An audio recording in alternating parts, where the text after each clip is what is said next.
Well, picture this. It was April 17th, 2023. And I don't know if you know where you were, but I was not right now where I am.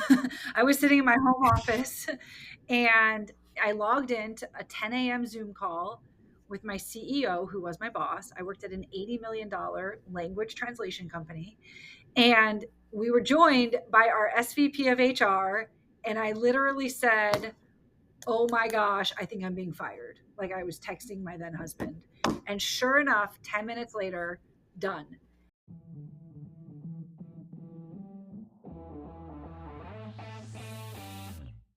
Welcome to Daily Power Boost, Ignite Your Potential, the podcast where your transformation begins. I'm Sean Michael, and each day I'll bring you quick, impactful insights and action steps to fuel your personal and professional growth. Whether you're an entrepreneur, a leader, or someone ready to break limits and ignite greatness, this is your Daily Power Boost to crush obstacles, stay focused, and awaken the extraordinary potential within you. Because remember, greatness begins within. Let's go. All right, everybody, welcome back to Daily Power Boost. Today, I'm excited to be sitting down with someone who doesn't just talk about taking action, she actually lives it. Kristin Gutierrez is the force behind Say Yes and Figure It Out. She helps women, men, anybody stop waiting for the perfect timing and start moving with the identity they actually want to embody, which is why we vibed, because that's what I talk about. What I love about her work, it's not hype, it's real life. It's messy courage and choosing motion over overthinking. So if you are standing at the edge of a decision, calling it not yet, this conversation might hit you right where you've been avoiding. Kristin, welcome to Daily Power Boost. Oh my gosh, Sean. Thank you so much for having me. And also, I love getting to know you in this way. So thank you for sharing parts of your journey with me already. Yes. So my opener, you probably been asked this over and over, but my question might have a little different angle. Where were you in life when Say Yes and Figure It Out became more than just a catchy phrase? All right. Was it collapsing? What was calling you? What made you choose action over certainty? Well, picture this. It was April 17th, 2023. And I don't know if you know where you were, but I was not right now where I am. I was sitting in my home office and I logged into a 10 a.m. Zoom call with my CEO, who was my boss. I worked at an $80 million language translation company. And we were joined by our SVP of HR. And I literally said, oh my gosh, I think I'm being fired. Like I was texting my then husband. And sure enough, 10 minutes later, done. And I was like the breadwinner of the family, multiple six figures. We were renovating a house all the way across the country without cash in the bank. So somebody say not smart. But the play was high risk, high reward, cash out using my J job, like with a refi. I could talk about it all day, but that's where I was because in that moment, I needed to choose what happened and make what happened to me into what happened for me.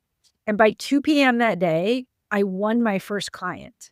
Like not knowing what I was selling, not even like, I know you talked about it and we'll get into it, but like the dream that's on your heart, or in my case, on my whiteboard, that I wasn't courageous enough to pursue because debt, obligations, family, California living, like whatever, right? That was right. The proverbial golden cage, right? Yes. And I said, if not now, then when?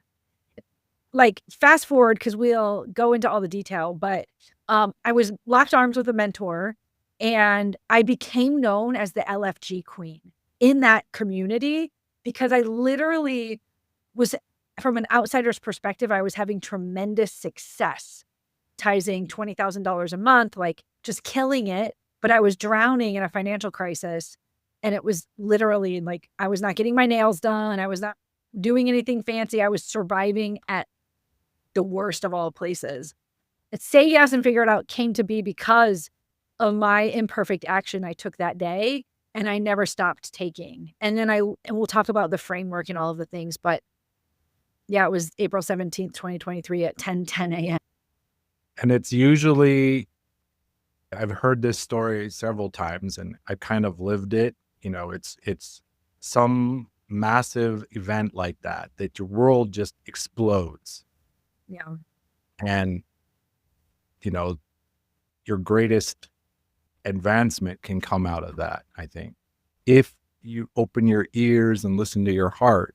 Yeah. But a lot of times we're still standing at the edge going, not ready yet. Because everybody well-intended in my life, my then husband, my family, right? My sister, my friends, my community from my career. I spent 18 years in that industry, the translation industry. Everyone said, get a job. Everyone. My dad's like, oh, go get a bartending job at night. Like, and I am not above hard work. I had to tune it all out because society or externally or even our own internal beliefs, like they stop us in our tracks and make us feel like a fraud. Like that's where imposter syndrome comes from. And I needed to lock arms with people who were one step ahead to almost, even though I couldn't see how I was going to make any money, let alone start getting out of the financial crisis. I was like, okay, if they believe in me, I should believe in me. And if they can prove, they were scaled to like 3 million at the time. So if they can get to 3 million, I can get to 3 million, right? It's like, because otherwise it's going to beat you down.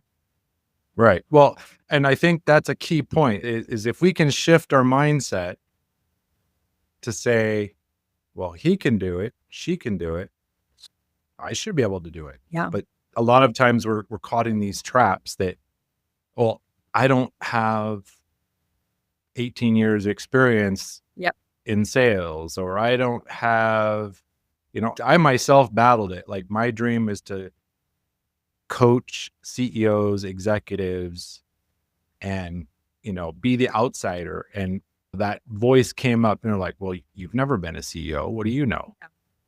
And I've had to do a lot of inner work to say, that's exactly the advantage I have. Because I'm not steeped in that.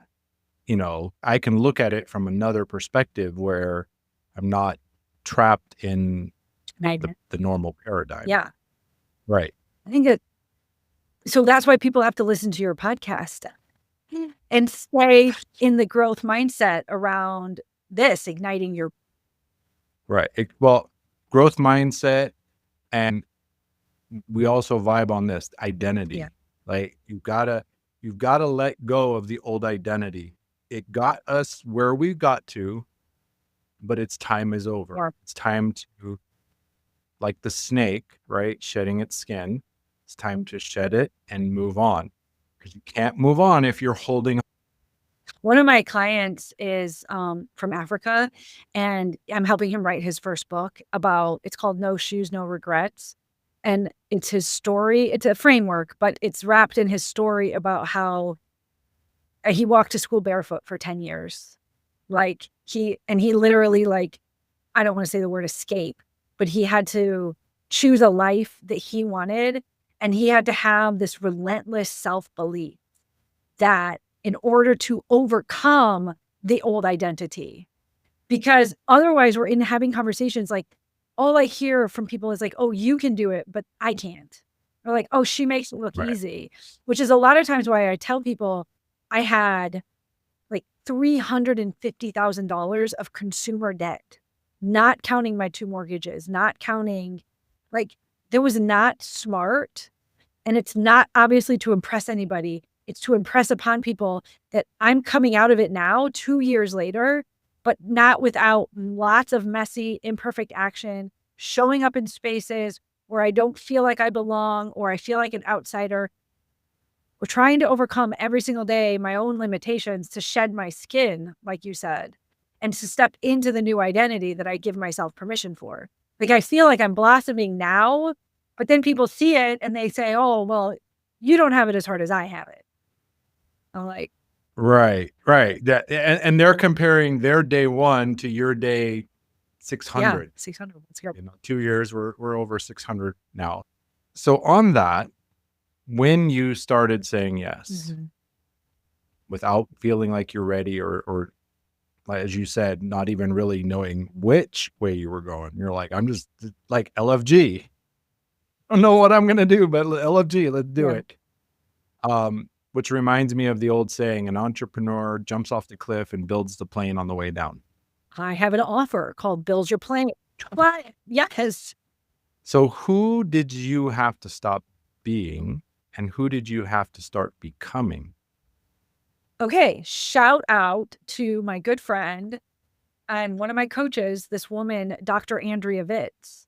This is a thing you're not about to have seen coming, because in the middle of losing my job, we have children right to this day that are still 5 and 7. So like young, right?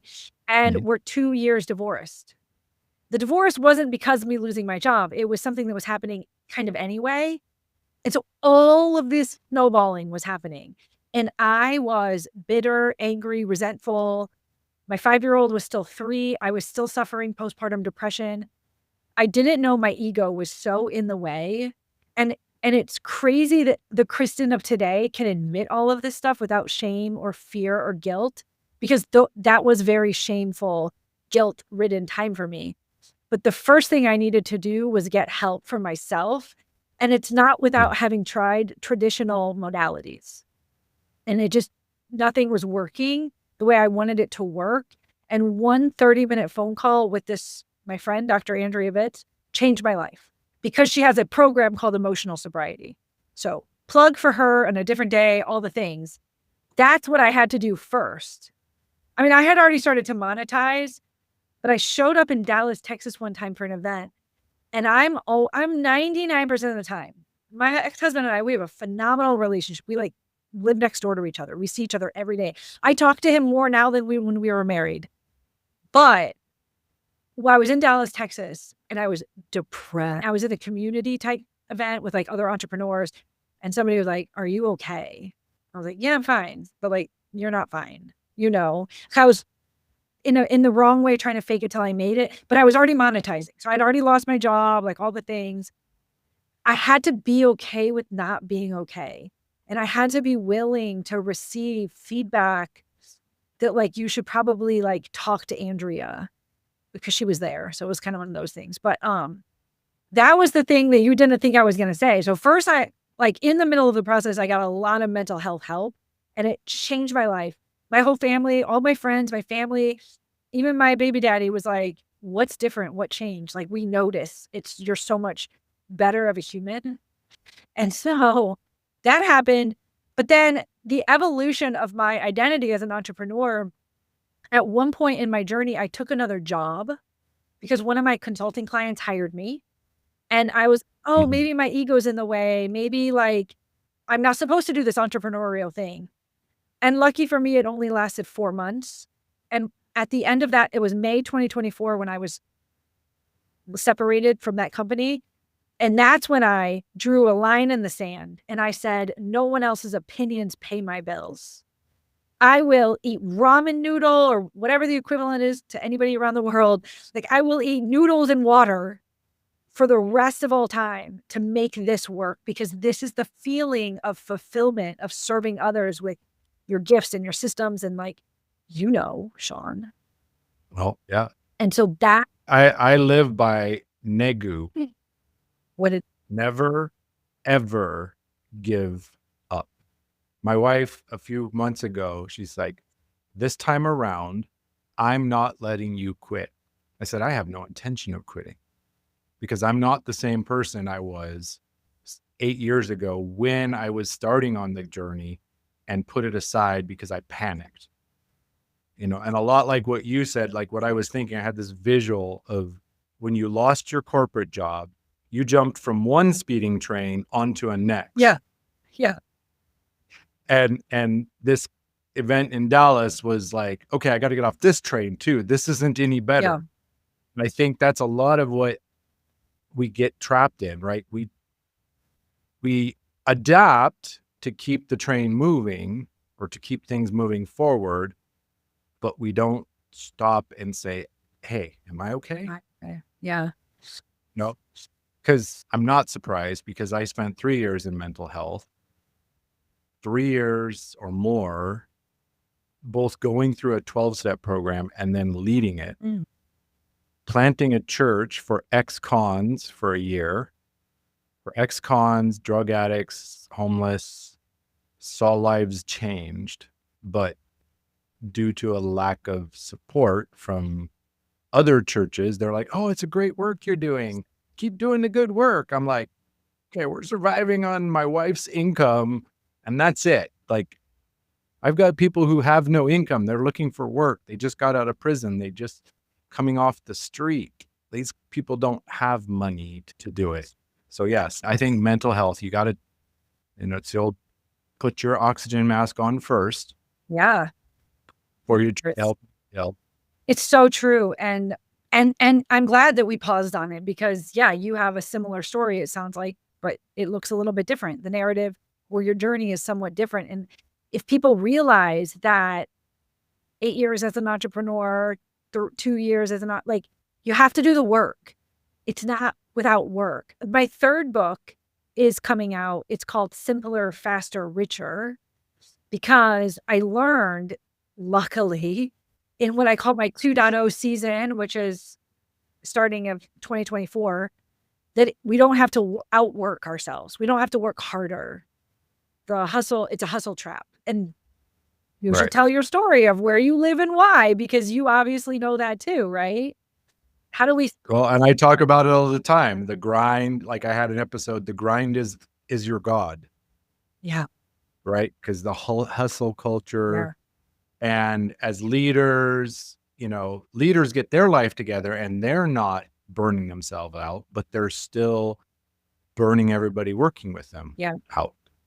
Yeah, I'm on a mission to do $1 million days. I mean, I'm on a mission to first make my first $1 million, but like, entrepreneurs, we think huge, right? I'm at this event. I'm hosting an event today in Long Beach, California. And we decided that we're going to Malawi, Africa in 2027. Like, that's what's cool about doing the work and putting in the reps to invest again and again and again in other coaches and other people and to bring people into your world to then be in a room where you're not worried about the limitations and the costs and the how and like what's going to between here and Malawi. We're just planning Malawi. Going to Malawi to do a mission trip for my client's nonprofit, basically. And we're going to raise him a ton of money in the process. It's going to be so fun. And that's what we're all in it for, is entrepreneurs really are entrepreneurs because we want to have a huge impact. But the reason Simpler, Faster, Richer is the title is because I want people to have permission to be comfortable making money along the way. Like, when I know it, the richness is rich in time, rich in family. Like, there's a lot of things that we're rich in, but it's also like eliminating the negativity around claiming wealth, declaring that I'm worthy and safe to receive millions and millions and millions of dollars. And that, like, that's okay. Right. And I could even go, like, a lot of times I've seen with entrepreneurs, they still attach their pricing to their worth. Yeah. Yes. Well, first off, I'm priceless. My 7-year-old said that. He's like, Daddy, nobody can pay for me. I'm priceless. I'm like, good. I'm teaching him exactly what I want him to know. He is priceless. His worth was there when he was born and he can't lose it. And neither can anybody listening to me or Kristin or anybody else. Your worth is inherent and you are priceless. The money factor is, what do you deliver? If you're delivering a valuable transformation, and especially if you're working with someone who, suddenly makes 20, 30% more in their business, in their job, isn't that worth a slice of that for you if you were a catalyst? All right. So I have a cool question. Okay. Everybody talks about courage. Almost nobody talks about the cost of being courageous. What was the fear you had to walk with instead of waiting to eliminate it? Oh. Yeah. That's good. That's a good question because for me, it comes back to this concept of permission and identity. Like we do have the same vernacular because when I lost my job was one thing. I leaned in, I took a bunch of steps, I celebrated along the way. I was like mesmerized by my own ability to monetize my sales background and sell consulting back to my old industry. But the 2.0 version of me gave myself permission, the courage to serve entrepreneurs because I had my own internal limiting beliefs. Who am I to coach entrepreneurs? I've never done it. Right. And so it was the permission to say, I can package all of my expertise up. My sales expertise turns out is super ninja to have as an entrepreneur. And now I teach entrepreneurs who have accidentally become salespeople how to do sales without being sleazy or salesy. But the courage, if I'm answering it correctly, for me, it was the permission. And it's not, the permission the day I lost my job, the permission the year later when I iterated what I was selling. And honestly, I believe iteration is the name of the game. So Absolutely. reverse engineering the failures, like celebrating everything along the way, all of the accidental missteps, all of the wrong turns. Those are just detours leading you to the real path. But consistency compounds. So we can't give up. And the struggle's real. So we have to become our own biggest cheerleader. You got to love yourself, value yourself, reinvent yourself sometimes. Yeah. Right. And I totally agree about permission. It's like, you got to give yourself permission to be who you are underneath all the stuff that's piled on over your lifespan. And show up online authentically and vulnerably. Because if you're an AI image, all of your posts are AI written or AI images, it dilutes your know, like, and trust so fast in today's world. Like, people are drawn to my voice. People are called to your voice because we could be selling the exact same thing. But at the end of the day, how you show up, the stories you share, are you being real? Which real is scary. I don't want to have to say how much debt I had, how much I used to make, how much I'm making right now. I share it because it inspires the person who's right behind me, right? Even when they find out how much debt I still have from what happened 2 years ago, I'm not out of it yet. And it's inspiring, not because they're like, ooh, that's bad, Kristin, but it makes them feel better, either because their debt's not that big or because if I can do it, they can do it too. And it well, and it gives permission, right? Like it goes with that readiness. Like, no, you're because we hear the rags to riches story, right? Oh, I was $8 million in debt, and 2 years later I was successful and all my debt was paid off. No, well, that sounds nice, but yours is real. Like, hey, I'm still working on it. This was a big mess to clean up. And I totally feel you because my own experience was I was afraid to be online. Oh, that's more common than but not for the usual reasons. I was afraid to be online because the wrong people would see me and bring up my past. So they are still doing it. So I've gained resilience because I said, you know what? I'm showing up. I'm being real. I'm sharing my wisdom with people, and haters going to hate. Haters are really, I landed myself on Brad Lee's podcast. I don't know if you know who that is. It's like, I think it's 5 million viewers across all his platforms. And he put out a couple reels for our podcast, and haters were hating.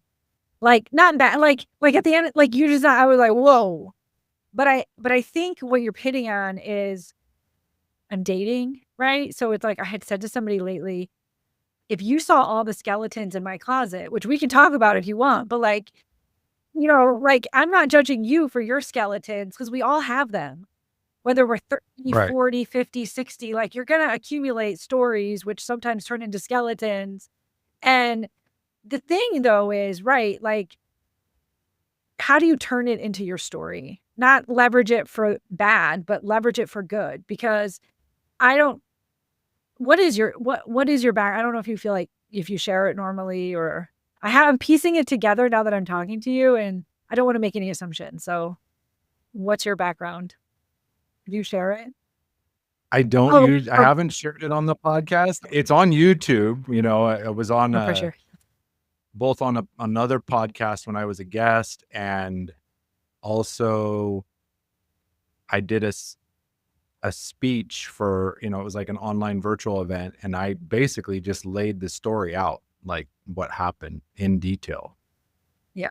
But basically, I was arrested on national TV and Cool. got a label that will carry with me for the rest of my life, potentially. But nothing ever happened. Okay. Yeah. Because it was a trap or a sting. Yeah. But I look at who I was, and it woke me up. It saved my life. I mean, of course, first I went down to the pits, wanted to end my life. Mm-hmm. I thought my whole life was over. I thought my wife was going to leave me. That I had destroyed everything in my life because I had not dealt with all the old junk in my past. Yeah. It might be extreme, but it's also so relatable, because the point is none of us don't go through shit and come out clean the other side. So excuse me if I can't curse, right? But like Andy Dufresne. No worries. Andy Dufresne and the Shawshank Redemption. Like, I wrote my senior thesis in college on the Shawshank Redemption, and hope is a good thing, maybe even the best of things, and no good thing ever dies has been my life quote ever since I was 22 years old. But the point is, humans go through a lot of stuff, and the narrative will be told whether we tell it or not. And so it really should be our mission. I mean, I have the chills for you. Right. It's our story. We should be the one telling it. Yeah. And haters are going to hate. And, my Bradley instance has nothing on what you're talking about, but somebody listening is in between where both of us are. And it's the perseverance, and it's the resilience, and it's saying yes, taking messy, imperfect action, and then figuring it out. Right. And the other thing that it taught me, I learned this in one of my classes that I took, and it's not just accepting, like you shared, your story, and you're like, all the shame and all that garbage is gone from it. And you share it not out of ego or not out of look at me, but, like, hey, I did it. You can too. Yeah. What are you afraid of? Like, you might not have the same situation. So just do it, right? Just take the action. It's messy. It's imperfect. People will resonate, the right people. Yeah. The wrong people won't, and they'll make rude comments and whatever else. And so, but I learned to not only forgive for what happened to me, forgive myself for the mistakes I made, but I actually transitioned to being grateful for everything that happened. Because what I learned in that course was the teacher, there was a woman, she was trying to raise money for abused women. She herself had been abused. And the teacher asked her, he says, "Are you grateful for what happened?" And she looked at him like he was nuts. "What do you mean?" He's like, "Look, I'm not saying it was your fault, or, I'm not saying any of that." He's like, "But until you release it and actually be grateful for it, you won't move." And she did. She made the transition and raised like 5 times the amount she was trying to raise. Right. For mission. Yeah, because the frequencies, we were just talking about this today in my in-person event, like the frequency in which we as humans should operate at are love and gratitude, and bad things happen to really good people, right? But and we all make mistakes. Yeah, 100%. Like the victim, the blame, the resentment, anger, like I'm going down and down. All of these are lower level frequencies. And so it's got to be hard for somebody who's been abused to find gratitude in it. But when we can forgive, then we can, our life will change for the better, and others around us will as well. So I never, Right. And it'll yeah. I mean, that is why I believe so powerfully in sharing the particularities of the story, because it's more human bonding experiences. Then you start saying, well, my story's not that bad, but my story sure as heck felt bad. And that could be anybody saying it, right? Like in my life, my story was bad. And I never once blamed my company. I never once did a post that said, woe is me. I had a decision to make. And my decision was, I'm LinkedIn launching my new business. That was my post. An hour or so after, I put a picture in the book, Say Yes and Figure It Out. Like, I didn't even know what I was selling. I just took a step and decided that now or never, right? But it wasn't, let me blame somebody, let me hold a grudge. I mean, exactly. I still think about that CEO. Like, I don't know why he's never reached out to say, I'm sorry, it wasn't personal, but I know it wasn't personal. Like, I know it wasn't personal. He sent me. Right. So actually, I should be thanking him. Right. Well, and I had a similar experience where I walked into work. Well, actually, I had seen the writing on the wall. I was working for a major telecom company. All of a sudden, my workload just dropped. And I'm sitting at my desk taking the free courses the company offered, because at least, because I had to come in and check in. And I went to the boss and I said, look, you got some extra work you need help with? I said, because my workload is nothing. He's like, no, it's just slow right now. Don't worry. They'll probably let me go before they let you go. Then I come in one day, a few months later, and he says, hey, Sean, can I see you in my office? And the other guy in the office walks out and I'm like, okay, I know. It's like you said, you know exactly what's happening. And he did this. He's like, okay, so blah, blah, blah, blah. Like he read it right off a script. Yeah.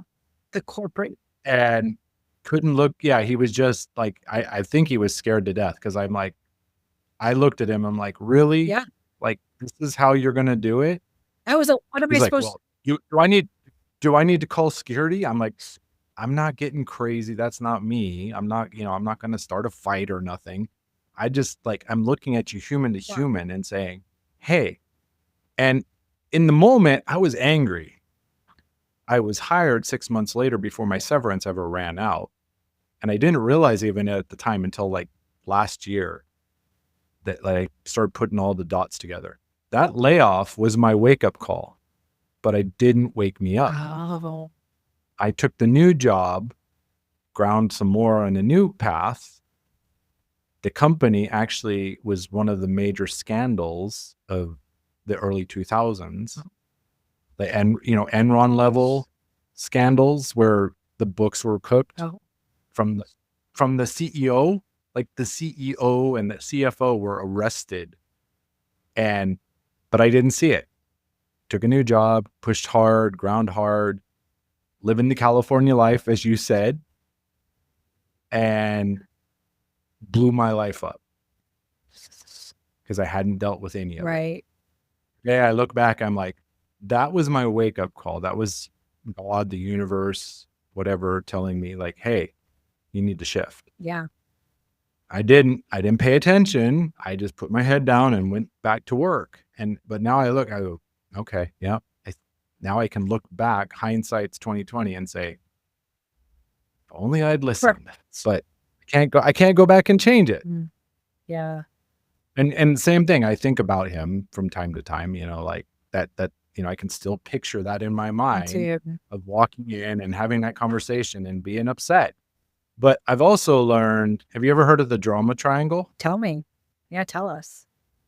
So it says we tend to run one of three roles. Sometimes we play the victim. Woe is me. It's their fault. If I just had the better boss or better whatever. You have the villain. Okay. Well, I'm the evil, gonna get them. Or the hero. And we sometimes jump around. Yeah. Like, okay, we get tired of playing victim, so we jump over to hero. Let me save the world. None of them are right. They all just bring drama. And I think that's part of what leads us to be coaches, is because we're like, I don't want to play hero. I don't want to play victim. I don't want to play villain. I want to be the noble, the sage guide. Like, look, this is what I learned on my journey, and this is how it can help you have less pain, I hope. Like, that's my hope. Let's learn from my mistakes. Let me compound the time and all of my problems so that you don't have to make them, so that your life's a little easier than mine has been. Oh, this was so fun, Sean. Yes. We talked about highlight reel, right? How people look at where you are today, and they're at day one, you're at day, 2.5 years in, whatever. The highlight reel. What's a moment where saying yes went sideways in your opinion? And what did it teach you about trusting yourself in motion? Yeah, it would be this other job I took, because I thought I was doing the right thing, and that's okay. I'm so glad it was only 4 months, but 1 week into taking the job, I knew it was the wrong decision. But you're already in it now, and you're like, okay, well, we're going to make it work. And then I brought an old colleague over. So I brought her into the mess, right? So same, right? Like the writing on the wall, but you can't see it. And it just, at the end of the day, like, I don't blame them at all either. I'm so grateful for everything. I try to really truly be just grateful for the experiences, but that is what taught me to draw the line in the sand and say nobody else's opinions pay my bills. Meaning, I had haters like, oh, nothing in grand scheme, but like, Kristin's the girl that always posts selfies. I don't even know what that means, but that gave me imposter syndrome from not posting for the longest time. And when you're in the coaching industry, you got to communicate somehow. When you're in any business, communicate, right? So, right. If you're in business online, you got to. You're in any business, I mean, yeah. We all shop at Target. Target's a business. It might be a household name now, but I had to decide that I needed to trust myself more. So it's not easy, but that's what happened, was when I took that other job. Yeah. All right. Before we close, Kristin, if someone is standing at this moment at the precipice, right, where fear and possibility are intersecting, what's one truth you want them to carry with them as they walk forward? It's never going to be the right time. Like, you're never going to have all the answers, all the money, all the white space. Your kids are never going to be the right age. Because I know you have a kid, the saying is true also with kids. There's never a right time. Like, and unfortunately, some people wait so long that they didn't even know they couldn't have kids, and they've waited so long and now they also can't have kids. Other people go through so many losses and miscarriages, and it's not to bring up a challenging subject, but there's never a right time to have a kid. You're never going to be fully ready to have a kid until you literally just have a kid. And I know I wanted 4 boys, and then that was in my 20s. And then I had my first kid at like 38. And I was like, and I was a nanny in college. Like, I had nieces and nephews already. I thought kids. Right. I was like, this is hard. So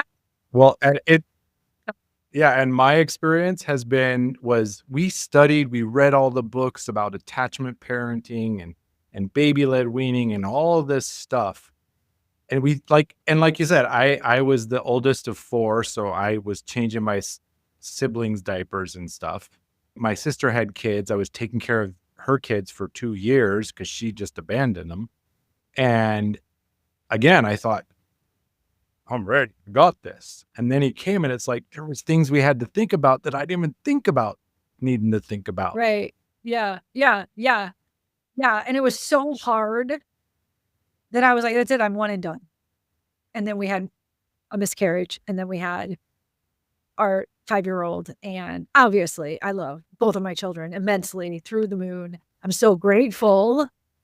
Right. And now I lost track of the question, but I know that the analogy is spot on. It's like never a good time. If they're standing at the precipice, that's what it was. They're Right. Yeah. Where possibility and fear, there's never a right time. now, right now, You just right got to now. step. You got to take the step. One right? step. Yeah. There's no tomorrow. There's no tomorrow on the calendar. If you look on the calendar anywhere, I'll pay you $500 right now if you can show me a calendar that says tomorrow, because it doesn't. Ready is a myth, right? It's something we strive for. And even you said imposter syndrome. I was going to key in on that.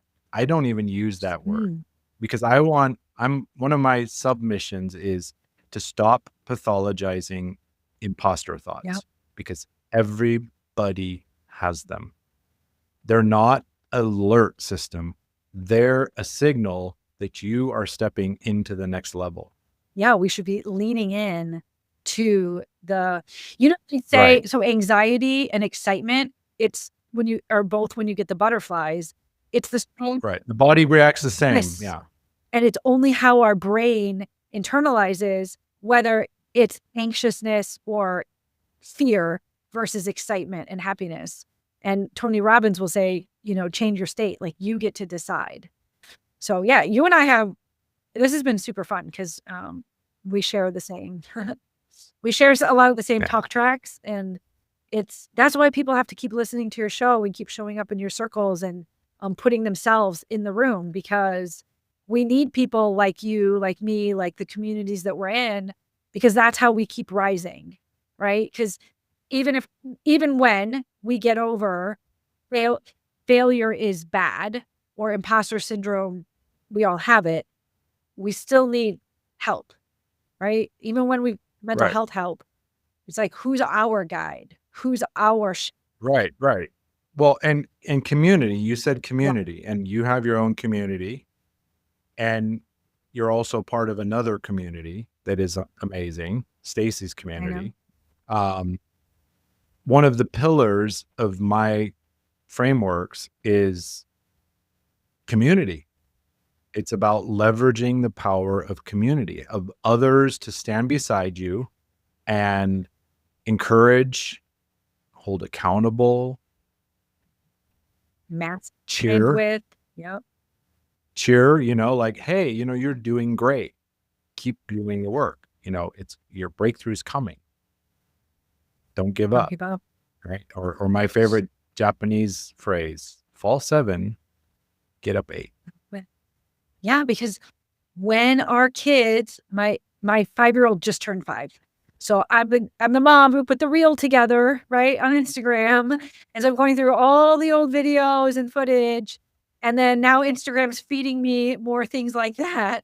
And so this morning, it was 4 quadruplets as babies learning to walk. And what happens when we are learning to walk? We don't walk instantly. We don't even fall down 7 times. We fall down 700 times. And we are cheering them on like our life depends on it, because we know they'll do it when it's time. And the crazy thing is with the quadruplets, one started walking, and then it was 2 months later, and then 3 months later, and then like it wasn't all even at once.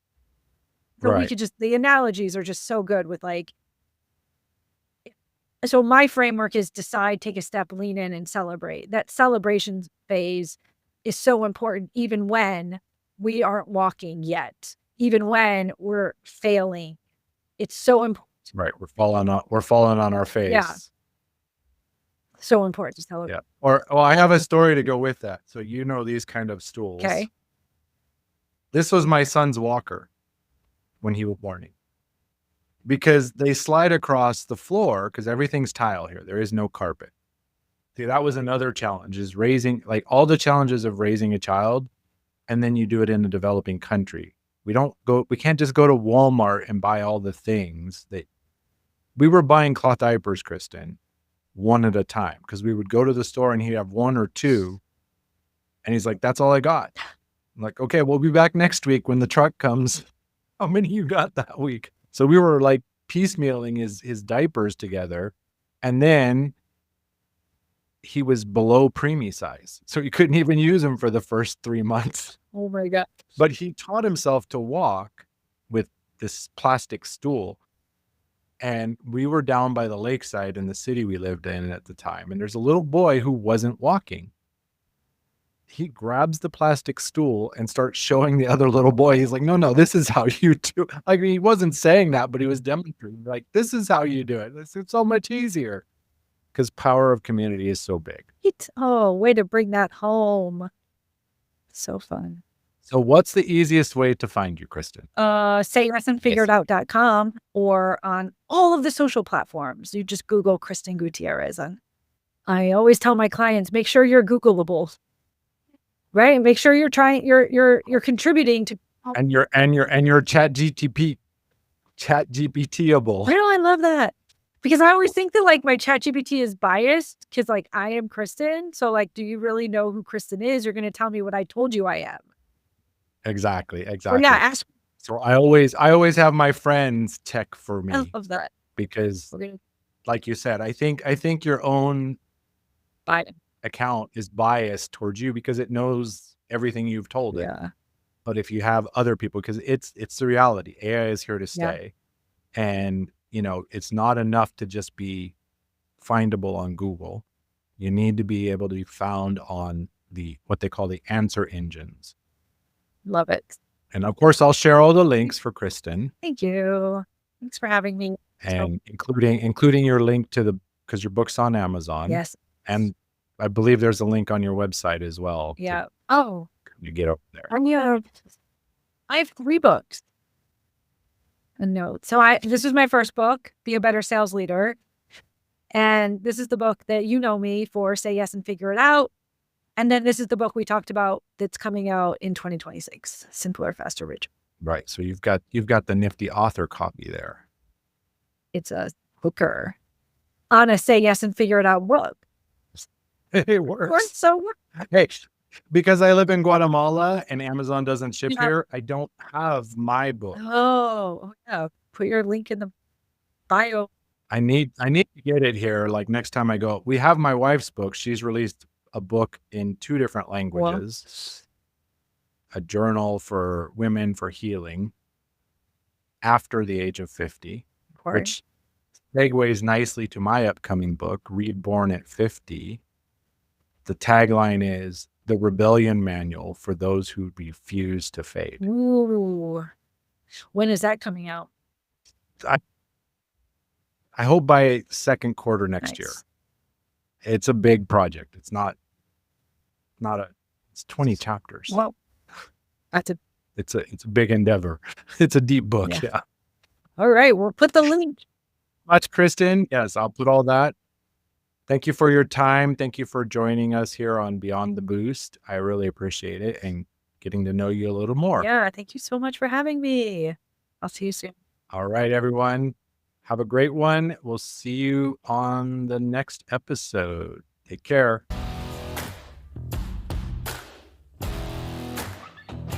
Thanks for tuning in to Daily Power Boost. Ignite your potential. Remember, transformation starts with action. So take today's insight, make it your own, and awaken your inner potential. Because remember, greatness begins within. Catch you tomorrow for your next Power Boost.